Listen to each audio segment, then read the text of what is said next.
Welcome to the second episode of the Multimedia podcast. In this episode, I speak to Rowan Scherzinger. He was a multimedia student a few years ago who moved to the UK soon after graduating. He's now working in the game development industry and really enjoying his job. I've titled this episode The Value of COS because Rowan speaks a lot about the lessons that he learned during computer science in his degree, and he was also a multimedia student, so he went through the difficulties of COS 212 and COS 110, and he speaks a lot about how valuable those lessons were for him. So I think it's a good episode to listen to if COS is something that gets you down, if you're unsure about the context or why it is you're learning these things. Give the episode a listen, and I hope it's super encouraging. Also, if you are interested in getting into game development, similar to the last episode, this will also be something that's hopefully quite helpful.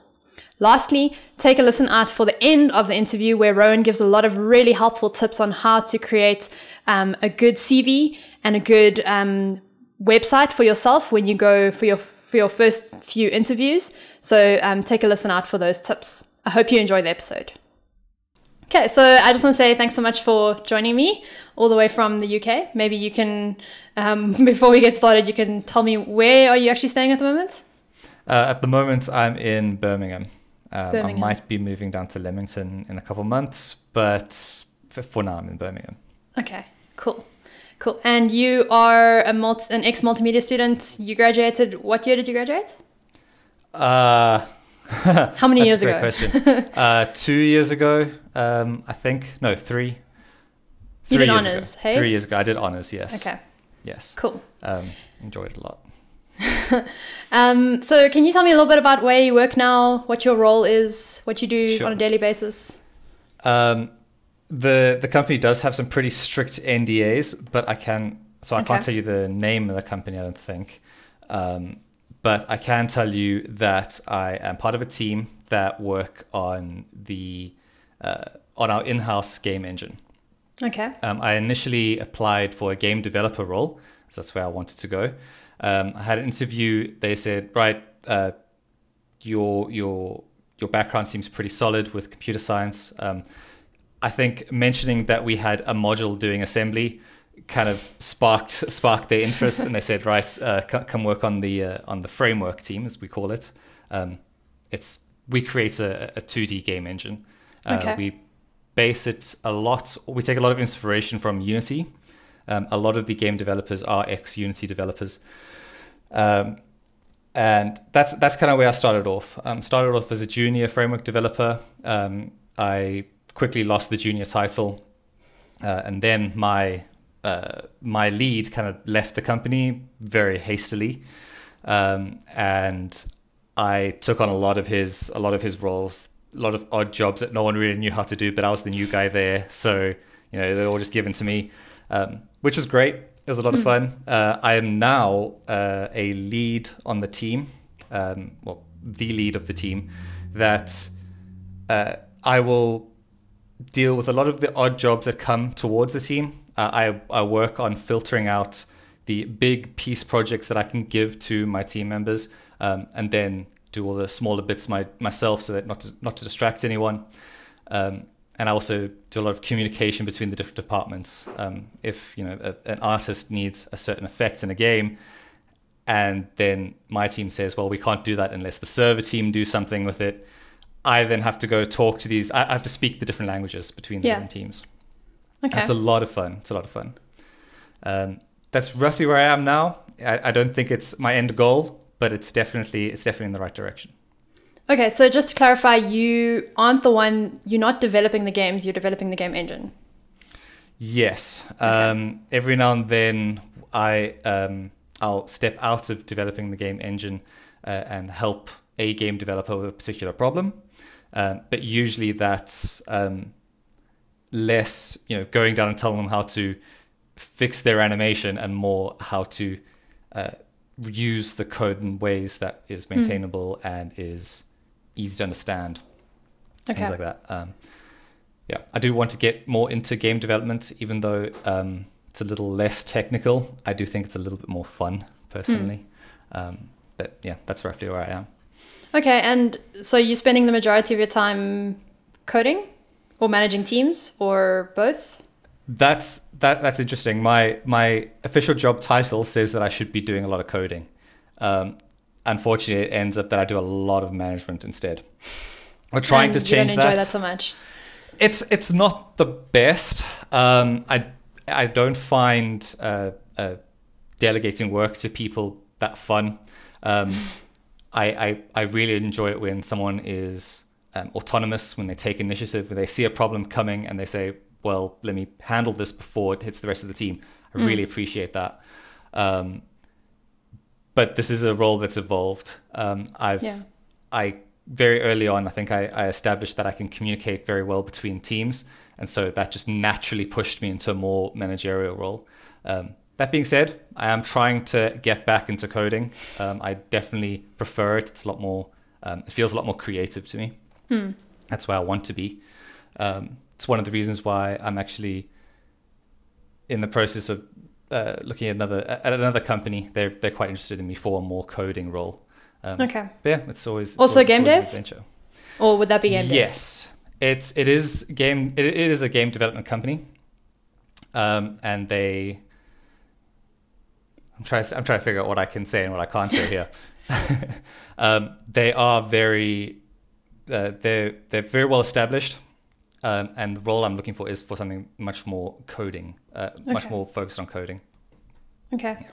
Yeah. When you say you're able to jump or communicate between the different departments, is that as a result? How did you get that skill? That is 100% from the degree.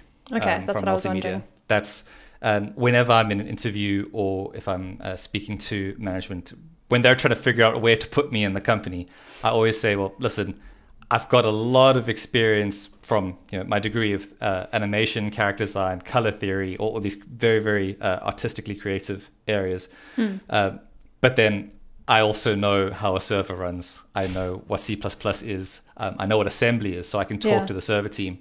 And that puts me in a nice place where I can communicate between the two. Artists don't know anything about a coding language, and server developers can't draw a smiley face.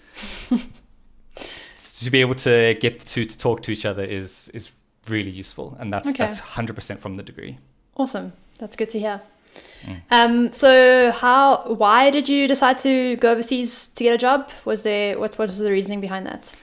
Main reasoning behind that was all the big game development companies are either in North America, Canada, France, some in Germany and the UK, and obviously Japan. I'm lucky enough to have an EU passport, so that was awesome. That kind of ruled out Canada.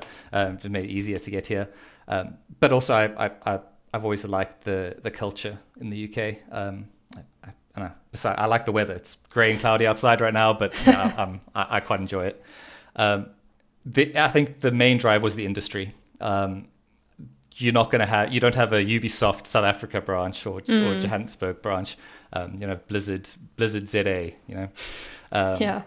So I think that's the main reason. Initially, I went over not on a game development job. The first 6 months, I worked as a junior automated testing front-end web developer. What does that even mean? It's a really complicated title, meaning that I write scripts that automatically test a website.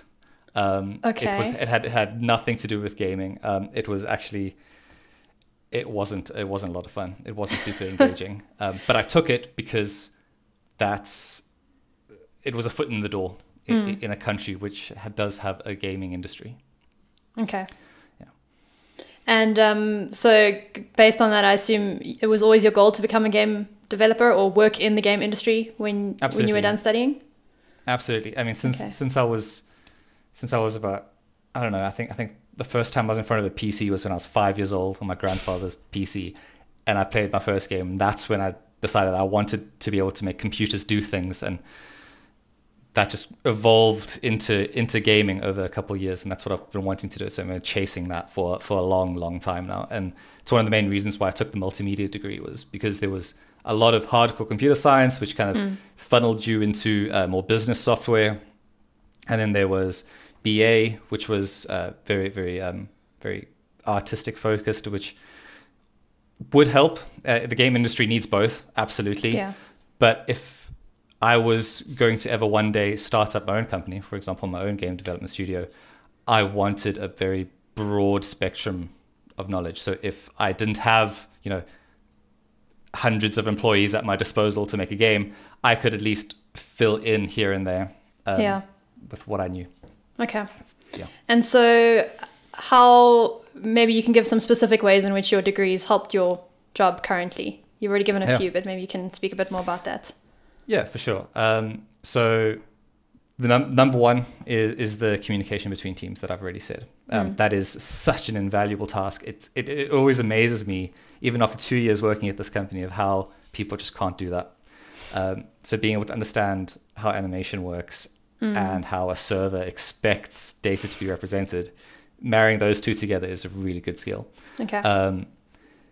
Being able to problem solve is a great one.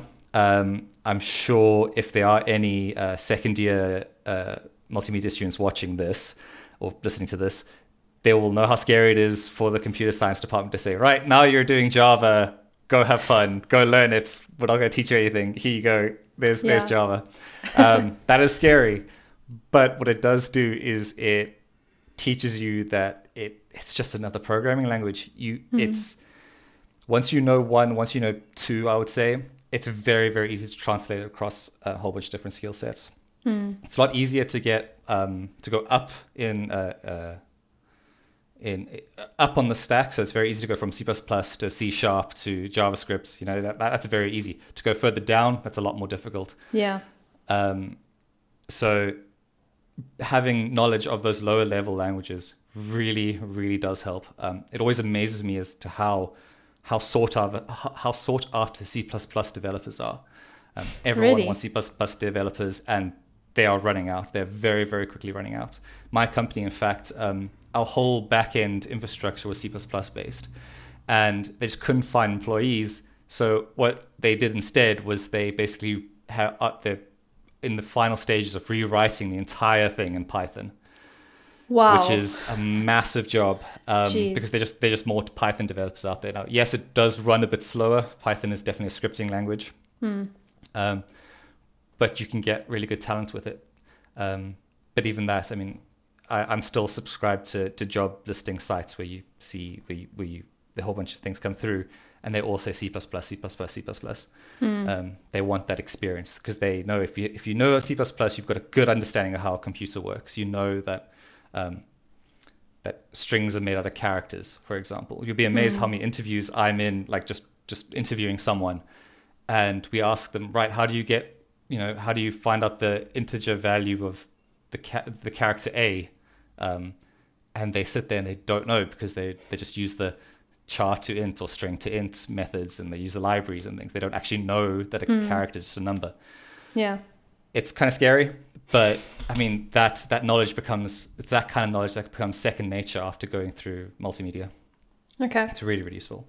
I mean, and that's just the coding side. I mean, the design side, I use design myself. I have my own kind of side projects where I'll create designs and sell them on, Redbubble, TeePublic, that kind of thing.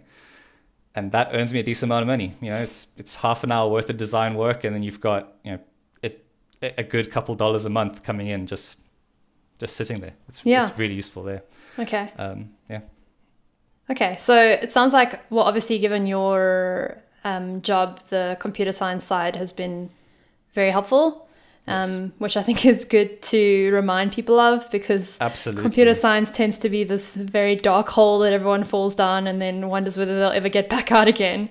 I was there as well. I failed 212 the first time around. So I know that it is a very dark hole, and it's very, very scary. And you kind of do want to lean on the web design. It's a lot more fun. When you spend an hour doing web design, you see an hour's worth of work at the end. You spend an hour in 212, and then you've got your terminal printing out a 5 instead of a 6. And you're supposed to celebrate over that. It's really difficult. It's really difficult to justify it. But it is absolutely worth it. I do focus on the coding bit in this interview a little bit, but the design side is also really useful. It lets me prototype a lot faster than what my colleagues would be able to. I do a lot of infrastructure work, so internal systems in the company that people can log on to or jump onto a web page and download different builds of games, make it easy for them to track tasks through the workflow. And those systems are all, I don't have a UX designer, with me saying, do this, do that. I just do it, and I just hope that everyone agrees with my design. And so far, I haven't had any complaints. So that helps a lot as well. Being able to save time, just have one person do it all, it really is useful. Okay, cool. I'm really glad the degree's been able to be so helpful to you. Especially that bit about 2 and 2. I think that's good encouragement, because it sucks right now. Trust me, I know. But once you start using it in the real world and you start seeing how these design patterns and how the structures actually work in real life, you won't regret it. Okay, sure. Can you tell me a little bit about what you wish you knew before you went into this industry? Yes, this was a little bit more difficult. I had to write it down. So first thing I wrote down was, I was amazed at how diverse the skill pool was in games development. I very quickly learned that game development is one of the most difficult parts of software engineering, because you have such a wide variety of problems to solve just to get a simple product at the end of it. Yeah. You've got designers, you've got marketing, you've got advertising, you've got lawyers, you've got fine arts, so where they do character design and concept drawings, and then you've got the technical artists, kind of marrying the models to the scripting. Then you've got the front-end developers, which will focus on gameplay, and kind of triggering animations at certain times, triggering events, and bringing in the sound team. And then underneath all that, you've got the kind of integration layer, which is where I am with the engine management, where we take the front end and we filter that through to the back end, to the server, where they don't care about animations. They just want their data to go from one place to another and have it represented somehow. The server teams are so big and so massive, and all these different systems that put together. And then you've got a massive QA team as well, and you've got different types of QA. And having this diversity it would have been nice to know this, because it would have made me see how useful all the different things I'm learning in the degree would be in the future. Right then, I was like, I just want to make games. But now, when you have such a broad knowledge, you get a proper respect for all these different specializations in the industry. And it also surprised me how sought after C++ developers are. That as well. If there's one bit of advice that I have, is don't let your C++ skills get rusty. I did, and I paid for it. I had to catch up. But C++ is very useful. Okay. Pointers will probably be very scary to first years. They're not that scary. They're fine. And they're very, very useful. No, that's good. It completely contextualizes the whole of first year computer science. So that's great. Yeah. Yeah, I think it's sometimes important just to get a bit of a real world perspective, because when you're studying the degree, you're stuck in it and you're just doing these assignments and you're wondering, what am I doing? And then the next year you're doing Java and you're like, okay, well, so I'm just going to forget C++. Yeah, because, forget pointers, forget how it works. Yeah, just rely on the garbage collection. That's fine. No, trust me. If you want to write good code, you're going to need to know what the computer is doing at a rather low level. I don't think you need to go as low down as assembly, but it certainly helps. It certainly helps your understanding of C++ anyway.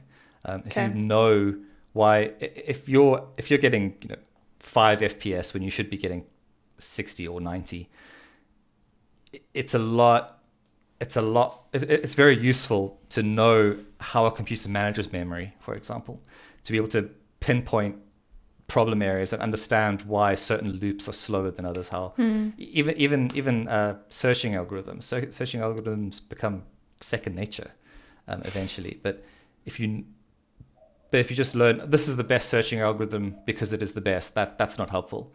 As soon as a problem comes along that needs a slightly different solution, you're going to be stuck unless you know what a computer's doing underneath. Yeah. Yeah. Okay. Anything else you wanted to add to that? Anything you wish you knew before going into the industry? This is a difficult one because this is one of the bits in the interview that I would have really like hung on every word for. I think I would have liked to know that the degree is the right choice if you want to go into game development. I see a lot of people coming from just game development degrees. Yeah. I think not to name drop, but I think Wits has one. Wits has one, yeah. Yeah. I did consider that. However, I chose multimedia because of the more hardcore computer science. Okay. And a lot of the game developers that I work with have done similar degrees to that. But if you want to work on more meaty problems, if you want to really kind of sink your teeth into a nice problem and work out a creative solution, you're going to want to do something like multimedia instead. You want it that would have been nice skill to know set, that I that made the right diverse. decision. Yeah. Okay. Cool. That's encouraging. Yeah. And now you've mentioned that you've sat in on some interviews. You've probably been part of hiring decisions. What are some skills that you look for in someone that you would hire? Right. I have been in a couple. I started sitting in and kind of being the second pair of eyes on the interviewee. Yeah. Is that the right word? I think that's right. Interviewee. Yeah. And what we look for is not necessarily the right solution to a problem, but rather how you think about approaching a problem. A lot of what we look for is, can you get a good enough solution out relatively quickly, and then refine it if you're given more and more time. That is really useful. A lot of our strongest interviewees have actually been people who have been coding for a very short amount of time. People with a lot of experience tend to memorize their solutions to problems, and so they struggle with creativity. So we want someone who can get a really challenging problem that they possibly would not know where to start with. But if they struggle with it, if they persevere with it, if they think, oh, maybe I could do this, maybe I could do that, rather than just sitting there for 10 minutes just staring at the whiteboard blankly, that's what we look for. Okay. We look for someone who can also express themselves, even if you're talking out loud while you're thinking through the problem. If you can explain where you're stuck as well, that's also really useful. Unfortunately, you can't get a job and then sit for 8 hours a day not talking to anyone, just typing on a keyboard. That isn't realistic unless you're a one-man company. Yeah. You're going to need to talk to people and say, I'm having this problem, how would you solve it, and take on others' ideas. Usually our interview process is a little bit mean. We do what's called a whiteboarding session at the end of it, where after we asked all the common questions like, do you know how to use Git? Have you worked with issue tracking software like Youre? Youre is a big one at the moment. How would you commonly manage your code? How would you go about solving a problem? We would then give them a list of problems one by one. We'd write it on the whiteboard and say, right, so in very, very loose pseudocode, how would you solve this problem? Wow. It's very mean. It is very, very mean. But it is very effective. We definitely see people panic. We see them freeze for a bit and they're like, oh no, I don't know what to do here. But you give them time. We're not expecting an answer like that. We know it's scary. But sit with it for maybe 5 minutes. Usually the lead interviewer will leave the room for a second and go get a glass of water and then come back. But just talk through it. Usually it doesn't have to be like, make sure your indenting is correct and things like that. We're not expecting you to code. Just talk through a problem, figure it out as you go. We all know people Google things. That's one of the. I worked with the guy who's had more experience in the gaming industry than I've been alive, and if he's in an interview and they say, how would you create a promise in JavaScript, for example?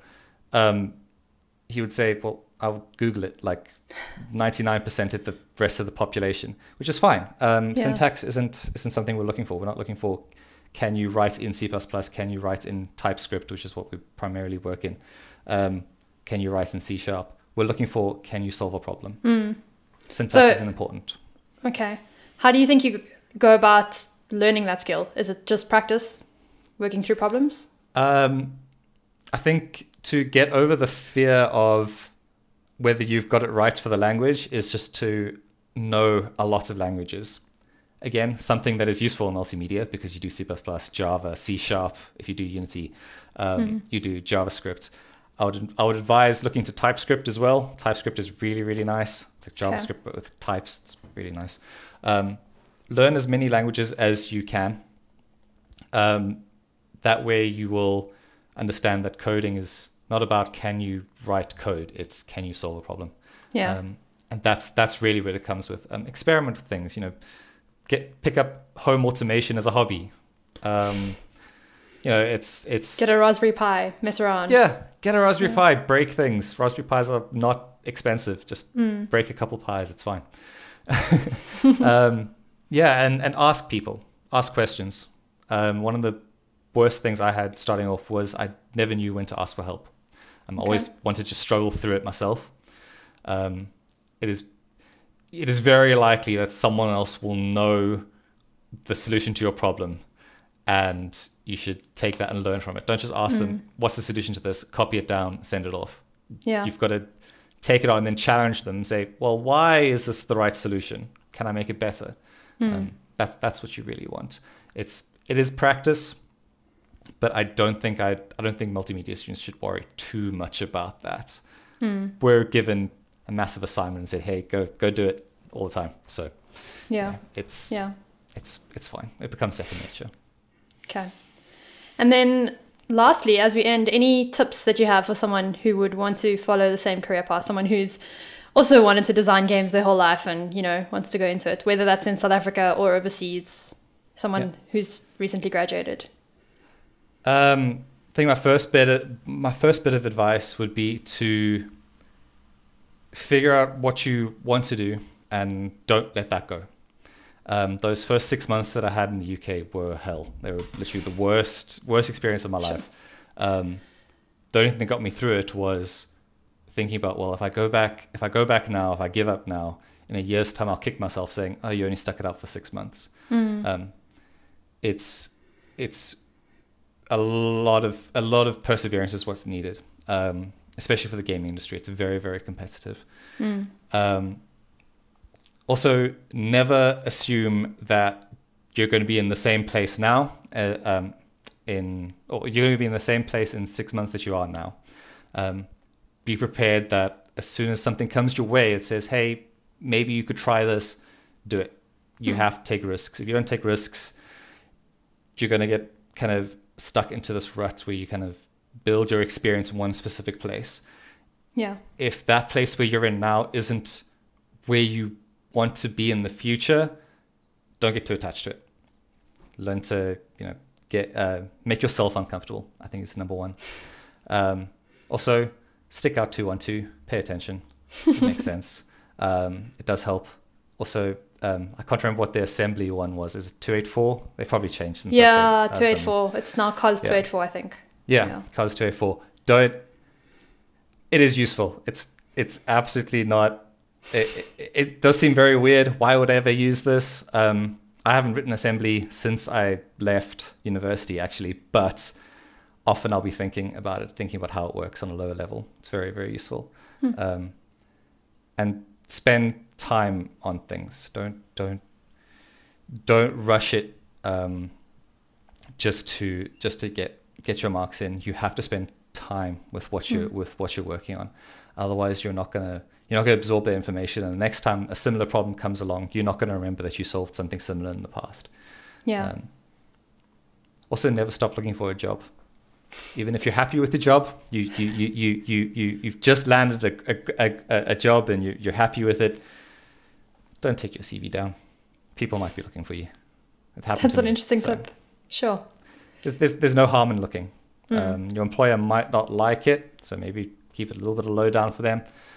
But, if opportunities arise, you're going to want to take them. Yeah.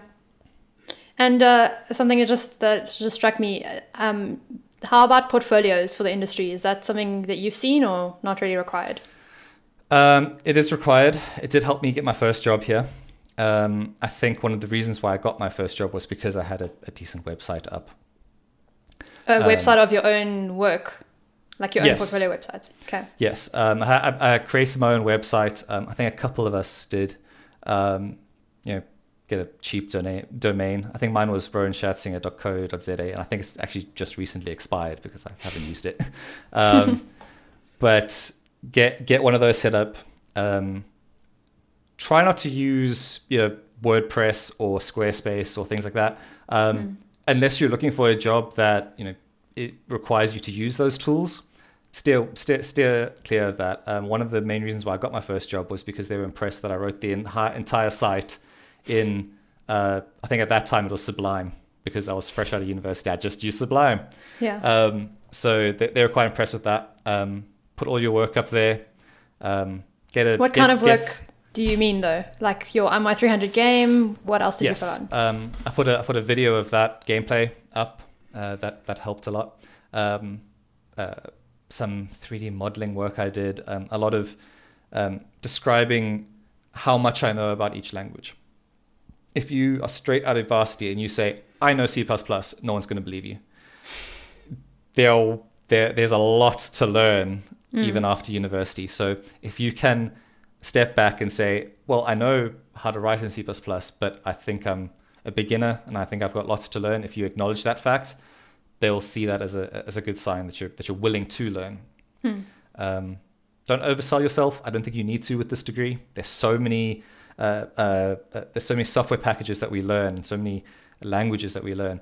You don't need to oversell yourself. I know we did a typography video for VIO. That was a lot of fun. Put that up there. Get a GitHub repo if you have.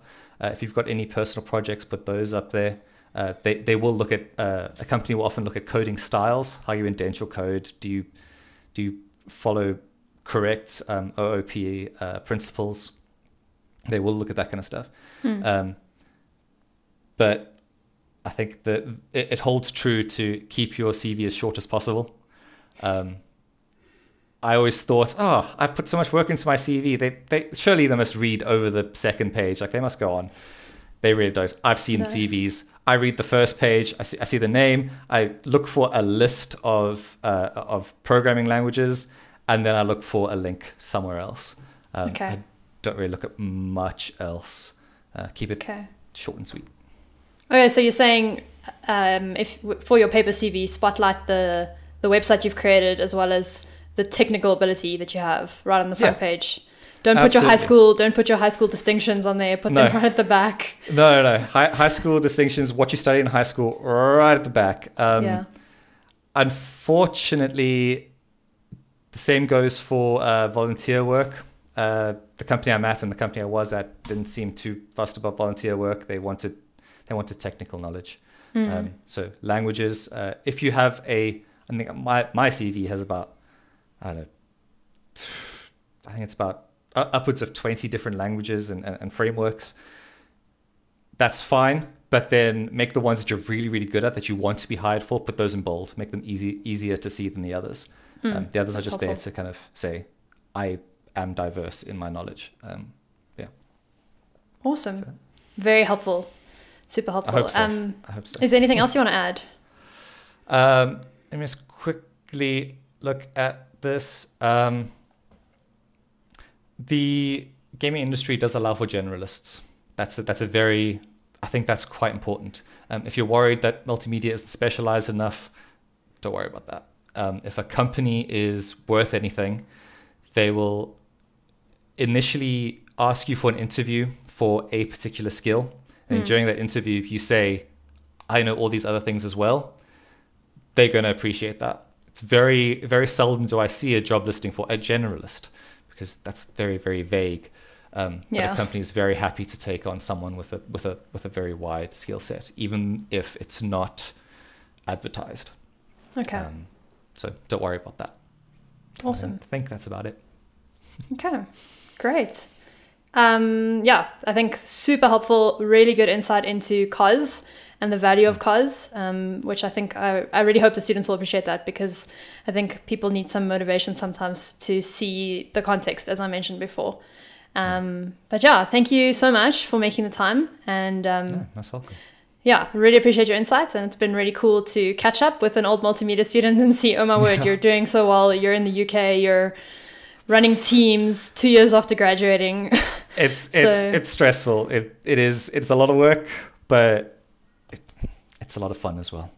Awesome. I'm so glad you're enjoying it. But yeah, that's it then from my side. So thanks very much. Really appreciate it. Thank you for giving me the opportunity. Pleasure. All the best. Cheers. Yeah, you too.